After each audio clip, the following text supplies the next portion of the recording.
Hello, thank you for joining me today. This is Kate Lemay, the artist of conscious evolution from katelemayart.com or katelemay.com art, just kidding. So welcome to the audio recording about the chakra painting abundance. So if you are interested, there are back videos about the Free Time Project and what I did and how I created 3,780 paintings in 2012. And then now I'm in 2014 painting back through the initial project that I did and writing and learning about what I made. So if you want to catch up on that, there's some videos and audio recordings on my website to help you. But today I wanted to talk about the painting abundance. So I would have to say that I think abundance is one of the most popular paintings that people have been interested in thus far of the 3 sets that I've created. And I think it's because in this world, many people struggle with finances. Maybe I'm not correct in my assumption, but that there's just not enough money. You can do really well in life and be creating a lot of value in the world, and yet you're not saving money or your bank account isn't reflecting what you want. And I'm not by any way, shape, or form saying that I've mastered this area, but when I initially painted the painting, that was what I was painting about. My concept was the more I created, the more value I would give to the world and the more money and support I could provide for my family. And as an artist, I need money to support myself. And right now, I have a full-time job and do my art not as a form of support, but my goal is ultimately to be able to do that for myself. So it's, for me, it's got a really unique meaning that I don't need the money per se through my work, but it has to be able to sustain itself for me to pursue it at a deeper level. So initially when I made the painting, it was filling it with circles and then filling it with bigger circles and littler circles and filling it with circles. And so you'll see this image is orange circles with tinier circles and tinier circles, so that every kind of little tiny crack there could be, even though there was a little space around each little image of circle, it was pretty full. So the concept was abundance was full.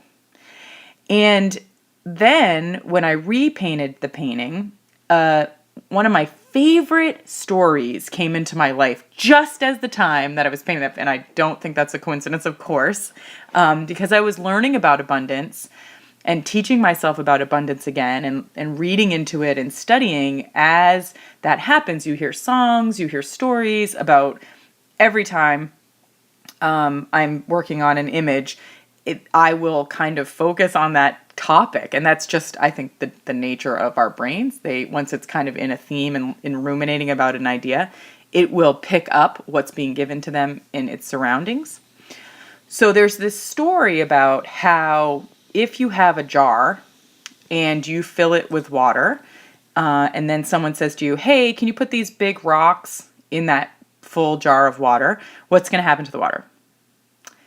It's going to overflow the jar because there's no more room left for those big rocks.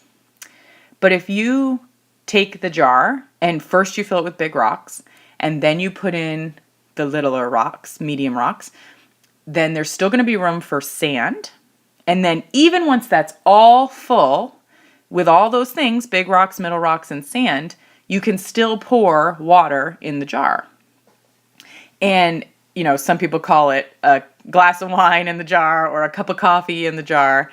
There will always be time for wine, coffee, and water, right? There's always going to be time for that. But if you don't make a decision about what are the big rocks in your life will fill up with cups of coffee. Do you know what I mean? So you're not going to make progress on the things that you deeply care about. And this is not your fault. This is the nature of our lives. And I teach this because I have to constantly be reminding myself of this. And I do not think I'm the only one. I think masters of this stuff teach it because it's what they needed to master. And as you master it, you do get way more productive and you make a ton more with joy and ease. So the way this looks for me is my biggest rocks, which are the ones that I have to make the most intentional time and space for because it won't happen if I don't, are things like exercise, eating right, drinking lots of fluids, water, and creating art or creating. But I would really say painting. Because I like to create all kinds of other things, but painting is the rock. Painting is the thing that must be the big boulder in my life. And when I do those things, it is a lot easier to do my next rocks, which are be present and loving to my family and friends, to be supportive and caring and grateful for all the people I bump into. This is my colleagues.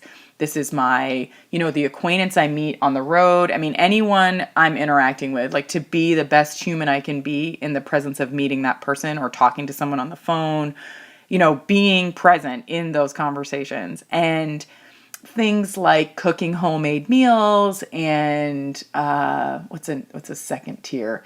I think intentionally listening to certain podcasts, like that stuff all falls in when I'm doing my big rocks really well.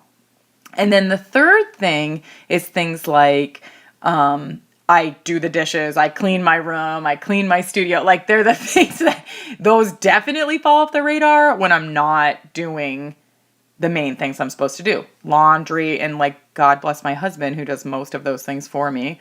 But when I'm on my A game and I'm doing all the things I'm supposed to and I'm committing to the time and space for the big rocks, those things, the dishes and the counter getting clean and the kids' clothes. I have 2 small children, 3 and 6, like organizing children's clothing. Oh my God, love life. But I do it with ease and grace and love and presence when I'm honoring the thing that matters the most for Kate Lemay. And I think we live in a world where we have a difficult time understanding our place as self and the gratefulness that we are in self. And what I didn't mention in any of that is meditation and spirituality type things. And for me, my painting is my meditation.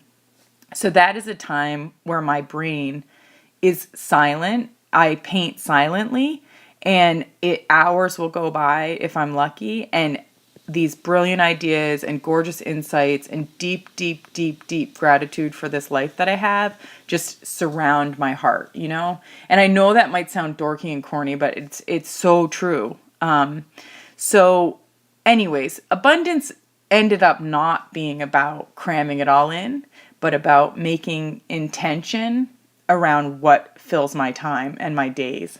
Because when I'm done, I want to know that I left a gift from my soul for everyone else to enjoy.